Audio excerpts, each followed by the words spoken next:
Why have I been kept quiet till now? Why have I not shared one of the most important stories of my life? Why have I kept it secret until now? You see, I was speaking to a friend the other day about Wayne Dyer, Dr. Wayne Dyer, who died with leukemia cancer of the blood. And I was curious, I couldn't find anything on the internet. Was he in pain? How did he deal with the pain? What drugs did he take? What was going on in his mind? I couldn't find anything.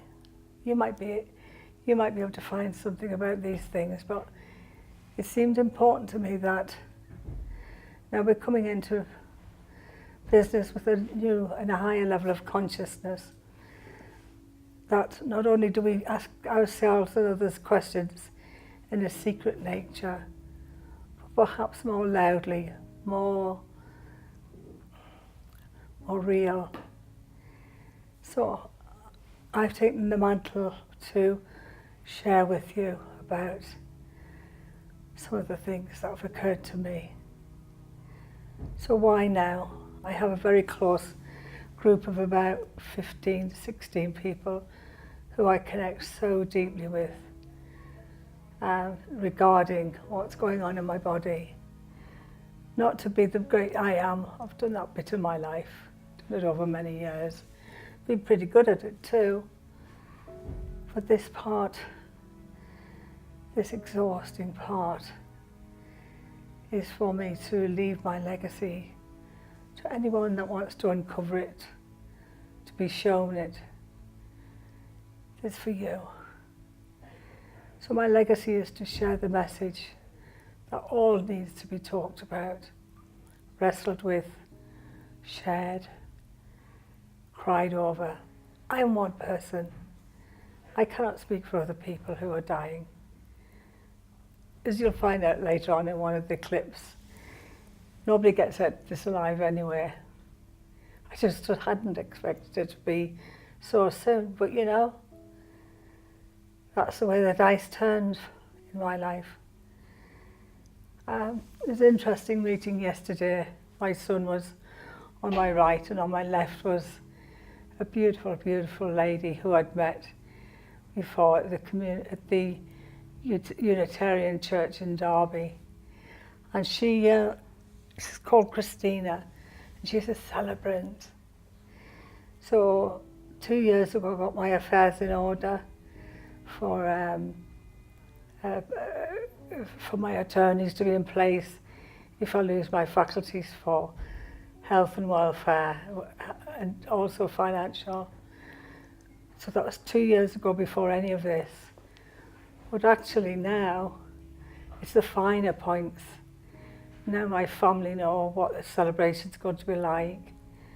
Bright colours, singing, crying, hugging, dancing, I don't know. I'll possibly be in a different place, whizzing off, not in peace. I'll be dancing up and down. So what else do I want you to know? We make our will, that's when you're dead. I'm not dead. I don't know where that will be.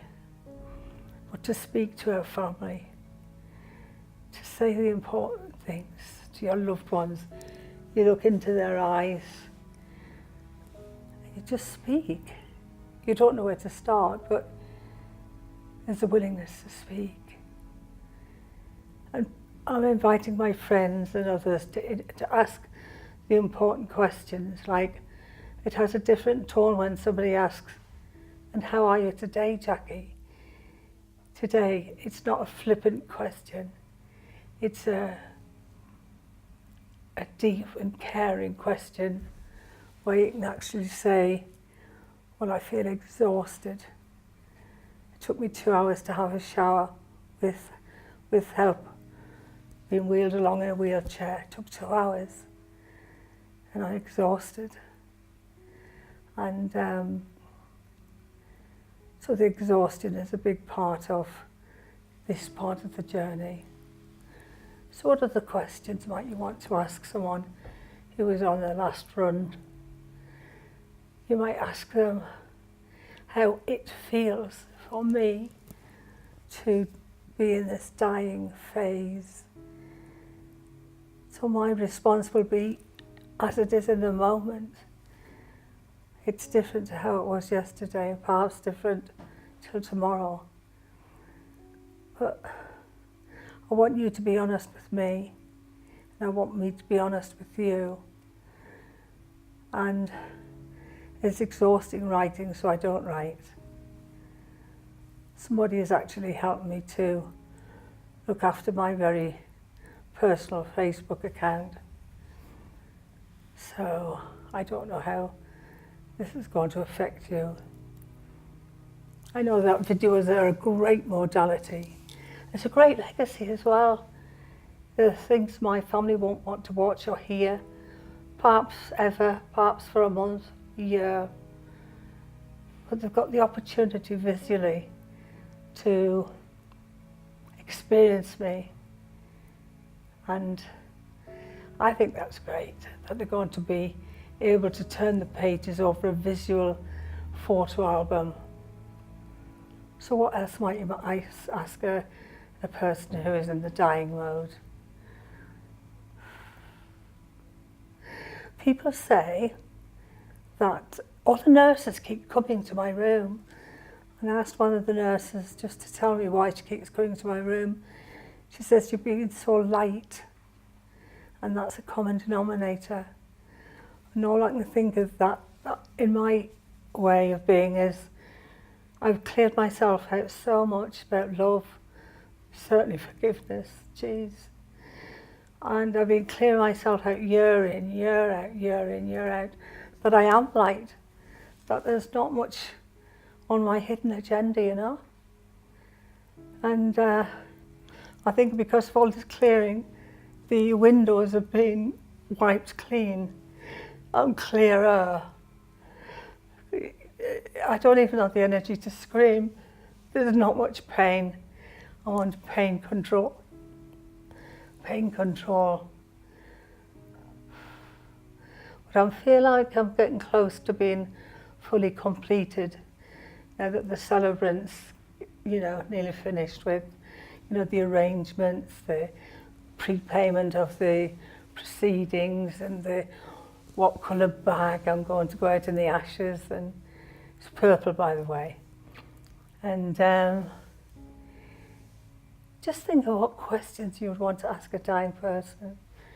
It's not going to be a mindfuck question. It's going to be a question like, how would I cope? What can I hang on to? That's what I wanted to ask Dr. Wayne Dyer. What can I hang on to Wayne, to save my sanity? So I don't know his answer. The only answer I have for myself is, I love you, I love you, I love you. So I'm both talking to you, and more importantly, really, I'm talking to me. Because we are all one. We all are part of the picture.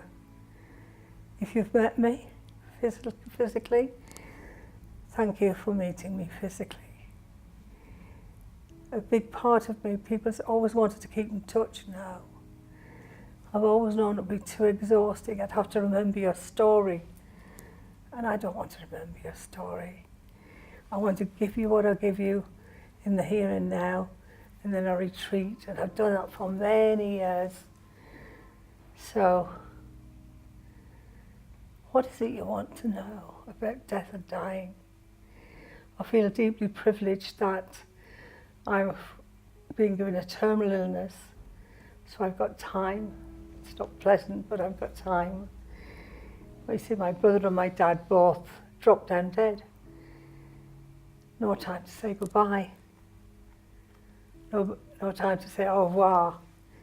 Just the busyness of death, the busyness of paperwork and doing this, the busyness. Well, I'm sorting out the busyness. We're almost at the end of that. And I feel good about that. I've taken responsibility to work with my family on this. And it's not been easy for them. But they can see how strong I am not in a warrior mode, strength, in a mode of beautiful satin silk, just wafting through my life. For all those people who are still in my life and not in my life, want to reconnect, it's all perfect. It's all okay. What does he want to know about death? What is left undone in your life? What's been niggling you and nagging you in your life? Who haven't you hugged lately? Who haven't you picked up the phone and rang? Who hasn't been there for you and you're still holding on to resentment? Who is that person? Those people? So I think that's about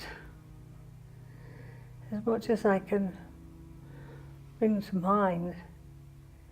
It's never too late, but that's a lie. It can be too late. So get on with doing what you need to do now. Let my message haunt you till you've done it.